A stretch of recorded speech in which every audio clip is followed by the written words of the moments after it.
Shalom, all praises to Yahweh by Hashem Yahweh Shah by Hashem Rakakwadash. Double honor to the apostles, elders of great millstones. Salutations to you, sincere Akim out there of the hopeful elect. Right? And what I've been noticing in the hood a lot, the hood where Jake lives at, in the ghettos all over America, right? But particularly in my neighborhood, which is no different than any neighborhood where Jake is concentrated at, known as the ghetto, all right, or the hood, so to speak. Lately there's been a lot of gentrification going on. The other nations coming into our neighborhoods, a lot of privileged heathens moving into the communities, into our communities. They're staying in the best parts of our communities. The newest refurbished buildings, new homes, new houses, right? Freshly renovated. These condos and such that are unaffordable to the average Jake. But like I said, these privileged white kids, they might be going to school, got roommates, their buddies in college or whatever. But they're renting out these new condominiums and renovated apartments in Jake's neighborhoods, and they have that privileged attitude, man, that prideful attitude that they were reared up on, because they're basically Edomites, and it's not only just Edomites. You got the other heathens as well, the Moabites, Ishmael or Elam might be sprinkled here and there, all right, and the Hamites as well, but Hamites, they live in fucked up conditions like Jake. So, cause some of those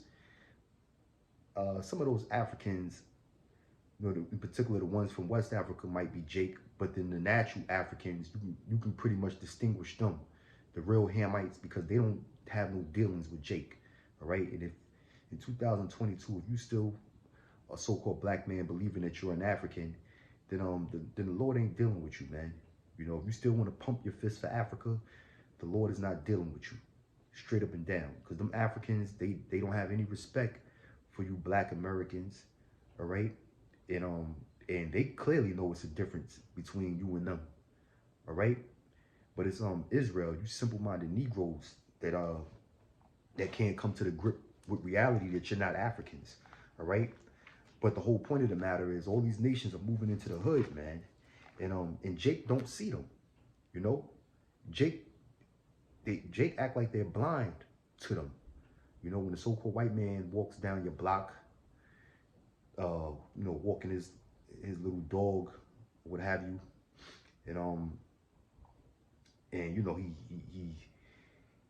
he clearly knows he's in the ghetto. He's in a majority black or Israelite community. Clearly knows he doesn't belong, But Jake, they don't see the so-called white man. They don't see this devil walking through their block with their dog. They're not bothered by this devil, But they can see a nigga with a red flag hanging out his pocket from 2-3 blocks away. They can see the ops, right? Whatever rival gang factions you got in the ghetto, okay? They can see the black man with a gold chain on, with a little thin gold necklace on, tucked under his shirt, from 5 blocks down, to scheme and plot and rob him. Why is that, man? You have to ask yourself. Well, the answer is in the Holy Scriptures, man. So I'm gonna entitle this video, They See Us, but we can't see them. All right? They see us, meaning the so-called white man. They can see you Jakes. They know you are special people, man. All right? You're the trendsetters of the world. All right? And some of them even go as far as knowing that you are the true biblical Israelites. Okay? But you can't see them. You can't see them for what they are, being the devil and Satan. okay? And the people that caused all of the turmoil and the terrible conditions and all of the suffering and oppression and problems that you go through today, you can't see that this man who recently moved in the best building on your street is the devil and Satan that has you oppressed. And he's right there in the heart and the homeland of the enemy, which is you Jake's, your community, the ghetto or the hood. And he's not bothered at all. He is to the point where they don't even fear you anymore. Okay? They don't even fear you anymore. But like I said, they could spot another nigga from a mile away, man. All right, this is Deuteronomy chapter 28, verse 54. It says, so that the man that is tender among you and very delicate, his eye shall be evil toward his brother. Okay? So amongst Israel, man, our people have an embedded hatred towards one another that they can't seem to explain, but it's explained in the Bible, because these are the curses in the book of Deuteronomy, the 28th chapter, that befell on the nation of Israel, which consists of you so-called Negroes, Latinos, and Native Americans. All right? And that's for disobeying the laws, statutes, and commandments of the Heavenly Father, the Most High God, whose name is Yahweh, all right? And his only begotten Son, Yahweh Shai, who the world ignorantly calls Jesus the Christ, all right? We disobeyed the laws, statutes, and commandments, and these curses fell upon us. And that's the reason why there's been a spike in violence in all of these urban cities throughout America. And it's been going on for decades on end, man. All right? For decades now. Because even when I was growing up in the 80s and the 90s, it's been the same thing. Okay? But it's the so-called white man who put the cracks, the drugs, the guns, the liquor stores, and all of that in your communities for you to kill yourselves, man. All right? And then they neglected your communities that you live in. Because I grew up in Old Harlem, man, where there was abandoned buildings on every street, from 110th Street all the way up to 155th Street, really going all the way up past the Washington Heights, and let alone across the river in the Bronx, okay? Where you had buildings that look like burnt out shells from World War I and World War II, okay? All right? And this is the communities that we lived in, man. And shit was going on back then. The black man killing another black man, right? So-called Latinos killing each other in the ghetto, right? Or Latinos and blacks going to war with each other, little tribal beef, because they don't believe that they're the same people, all right? Well, this is all in the scriptures. It says, I'm going to read that again, Deuteronomy 28, verse 54. So that the man that is tender among you and very delicate. Yeah, because back in the ancient world, when we had, righteous judges and righteous rulers and the laws was established, okay? When we had righteous kings amongst Israel, we treated each other with endearment and love towards one another. If there was a stranger traveling abroad, you didn't even know this man, you would house him. You would house him. If it was a fellow Israelite, traveling abroad, you would house him for the night. You would lodge him in. That's the kind of love that Israel had for each other at one time. Okay? All right? So that's why it says, so that the man that is tender and delicate among you, because this is directed towards the nation of Israel. It's not dealing with no other nations. All right? Back in the ancient world, if you seen an Edomite traveling abroad, first of all, he ain't got no business being in Israel's land anyway. Okay? But you damn sure wouldn't lodge him, man. You damn sure wouldn't lodge him in. He would have got checked at the gate of the city of Jerusalem, man. All right? But this is talking about Israelites, man. The tender and delicate man amongst Israel. Okay? It says, so that the man that is tender among you and very delicate, his eye shall be evil toward his brother. And that's the reason why our people are beefing with each other, man. You know, they have issues with each other. You know, it's because of these curses, man. You know, our people are they, you know, they if they get a quick glimpse at one another and lock eye contact, they'll be ready to kill each other, man. The first thing that's gonna come out of a so-called black man's mouth is, "Yo, what you looking at, money? What the hell you looking at? Yo, you know me? Yo, what's up, homeboy?" You know, it's mass. It's just fueled with hate and aggressiveness towards one another, man. You know, and that could be from a simple stare, and that only happens amongst Israel. You so-called black people, man, here in America.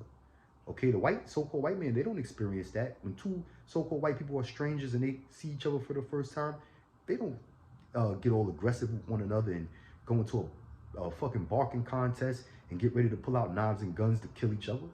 Only so-called black people do that, man. When I say so-called black people, I'm labeling the nation of Israel as a whole. All right, because the Puerto Ricans do it as well. You Dominicans, y'all do it as well, man. Okay. It says his eyes shall be evil toward his brother and toward the wife of his bosom and toward the remnant of his children which he shall leave.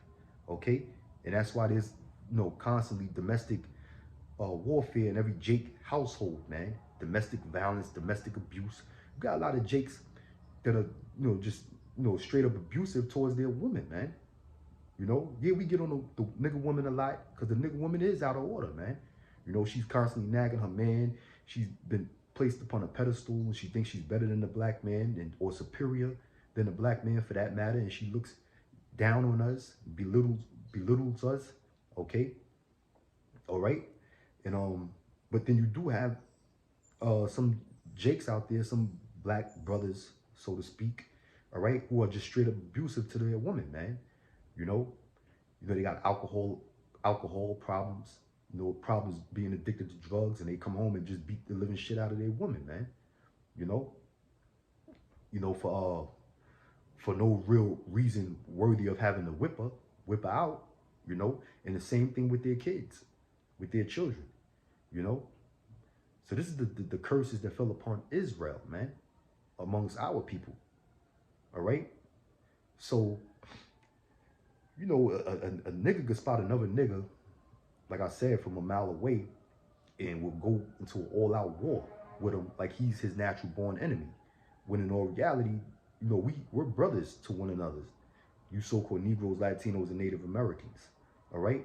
But when the enemy comes through your neighborhood, lives in your community, portraying himself to be harmless as a dove, okay, he goes unnoticed. Why is that? Why is that?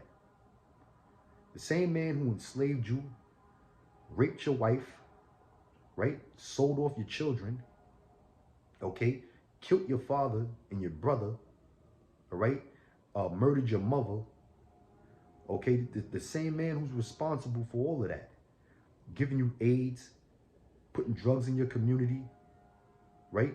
A lot of our people have parentless homes because of drug abuse. But the drugs were put in our community by who? The so-called white man, all right? Mr. Nice Guy Tom, your new next door neighbor in these gentrified communities, or Jerry, okay? With his suit and tie, walking his little dog, his little cute fluffy dog, all right? This is the same devil that did all of that shit to our people. But he goes unnoticed because he portrays himself to be harmless, all right? But now on the flip side, if a so-called black man moves into a predominantly white community, they're going to notice him. They're going to see him. They're going to spot him right away. And they're going to give him problems, man. Okay?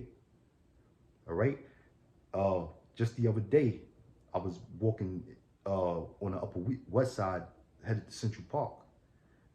All right? And I was walking through, like I said, the Upper West Side through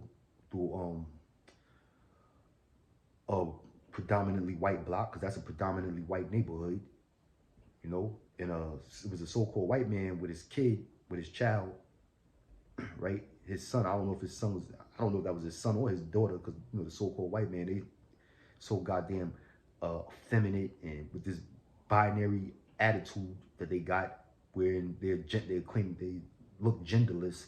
Now you gotta basically uh, take a deep look to find out whether to try to find out the sex of a human being nowadays.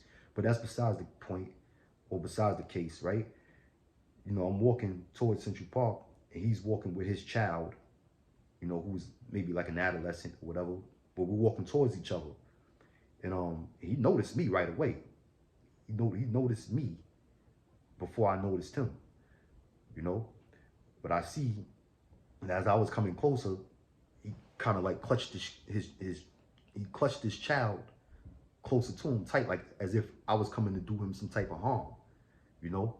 And then he looked at me and gave me that fake smile that these crackers do to try to, you know, to try to soften you up in the spirit, you know. But, you know, I brushed it all off, man, and just kept going about my business. But the whole point is, they notice us. See, when we're in their communities, they notice us. They notice us. But when they're in our communities, we don't notice them. Okay? All right? And I just wanted to bring that out, man. And, you know, and that's mainly because of the curses, man. We look at each other like we are our natural born enemies, when in all reality, the devil, the one who oppressed us, who's been declared time after time and proven to be the devil and Satan and our enemy, goes unnoticed in our own communities, man. All right? So he sees us, but we don't see him. So I'm going to end this video on that note, say Shalom, Wabarakim, Lord willing, I'll see you brothers in the next one. Shalom.